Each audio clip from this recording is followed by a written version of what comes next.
Sehrgar va folbinlarga borish va sehrni sehr yordamida aritish hukmi. Er-xotin o'rtasini sehr yordamida tuzatish, isitish hukmi qanday? Najasni najas bilan yuvish qanday ahmoqlik bo'lsa, bu ham shunday ahmoqlikdir. Chunki najas najasni ketkizib poklamaydi, qaytamga battar najaslantiradi. Bunday qilish harom, joiz emas. Buni arab tilida atf deyiladi. Sehr vositasida er-xotin o'rtasini ajratib yuborishni esa sarf deyiladi. Bunday qilish ham harom.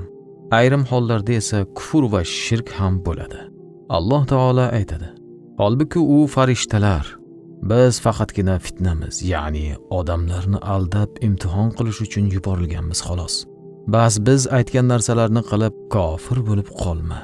demasdan turib hech kimga hech narsa o'rgatmas edilar. Va o'shalardan Xorit va Moritni er-xotinning o'rtasini buzadigan narsalar o'rgandilar.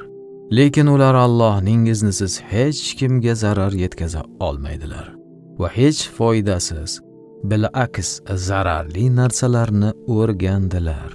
Axir Allohning kitobi o'rniga sehrni almashgan kimsalarga oxiratda hech qanday nasiba yo'q ekanini bilgan edilar-ku.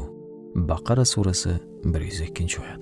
E'tibor qilgan bo'lsangiz, ushbu oyatda Alloh taolo folbinlik va sehrgarlikni va hech foydasiz, bil'aks zararli narsalardir dedi.